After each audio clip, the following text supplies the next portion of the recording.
ইতেকাপ আল্লাহ রসুল সাল্লাল্লাহু আলাইহি সাল্লামের গুরুত্বপূর্ণ একটি সুন্নাহ। আল্লাহ রসুল সাল্লাল্লাহু আলাইহি সাল্লাম নিয়মিত ইতেকাপ করতেন, তার সাহাবীরা করতেন, তার স্ত্রীরাও ইতেকাপ করতেন এবং এমনকি আল্লাহ রসুল সাল্লাল্লাহু আলাইহি সাল্লাম ইতেকাপের কাজও আদায় করেছেন। কিন্তু বর্তমান সময়ে এই ইতেকাপটা আমাদের মুসলিম সমাজ থেকে আস্তে আস্তে বিলুপ্ত হতে চলেছে। ইতেকাপ মানুষ নিতে চায় না।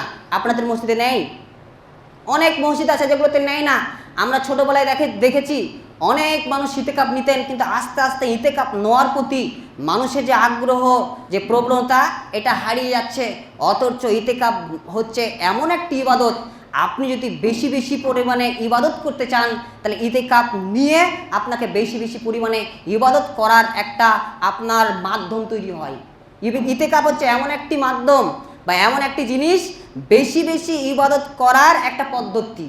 আপনি যদি ইতিকাপ নেন তাহলে বেশি বেশি আল্লাহ সুবহানাহু ওয়া তাআলার ইবাদত করতে পারবেন। তাই আপনাদের কাছে বিনীত আবেদন এবং অনুরোধ রাখবো যে এই ইতিকাপটা নেওয়ার চেষ্টা করেন। ইতিকাপ নিলে আপনার অনেক ফজিলত রয়েছে। আল্লাহ রসুল সাল্লাল্লাহু আলাইহি সাল্লাম বলেছেন, সহিহ বুখারী হাদিস নম্বর 2026, যে আল্লাহ রসুল সাল্লাল্লাহু আলাইহি সাল্লাম এই রমাজান মাসের শেষ দশকে ইতিকাপ নিতেন, এমনকি তার স্ত্রীরাও নিতেন। ইতিকাপের কিছু সুন্নাহ আছে। আল্লাহ রসুল সাল্লাল্লাহু আলাইহি সাল্লামের স্ত্রী সহধর্মিণী আম্মা জান আয়েশা রাদিয়াল্লাহু আনহা তিনি বলেন, আবু দাউদ হাদিস নম্বর 2374, যে ইতেকাপের সুন্নাহ হচ্ছে ইতেকাপকারী ব্যক্তি কোনো অসুস্থ মানুষকে দেখতে যাবে না। অসুস্থ মানুষকে যে ইতেকাপ নেবে সে দেখতে যেতে পাবে না।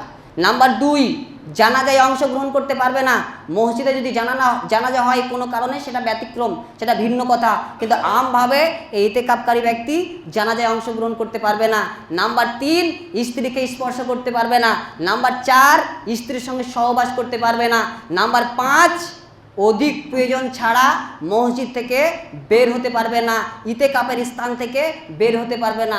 অধিক প্রয়োজন বলতে পেশাব পায়খানা ছাড়া মসজিদ থেকে বা ইতেকাপের স্থান থেকে বের হতে পারবে না।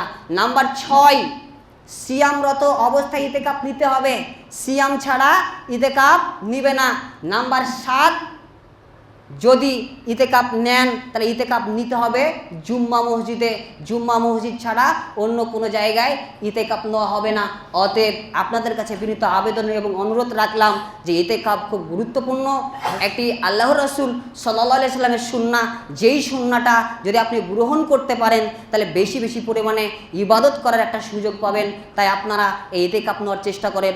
মহান সত্তা আল্লাহ সুবহানাহু ওয়া তাআলার নিকট এ দোয়া, এ প্রার্থনা, হে আল্লাহ, বর্তমান সময়ে ইতেকাপ নামক যে গুরুত্বপূর্ণ একটি সুন্নাহ বিভিন্ন কারণে মানুষ হেলায় ফেলায় নষ্ট করে দিচ্ছে। এই সুন্নাহটাকে দুনিয়ার ব্যস্ততার কারণে, দুনিয়ার প্রতি আসক্ত হয়ে, ডিজিটাল ব্যস্ততা, মোবাইলের প্রতি আকর্ষণের ফলে মানুষ এই গুরুত্বপূর্ণ সুন্নাহ থেকে দূরে থাকছে। অতএব আমরা যাতে এই সুন্নাহকে গ্রহণ করতে পারি সেই তৌফিক তুমি দান করো। এই বলে জুমার খুতবা শেষ করলাম। আল্লাহুম্মা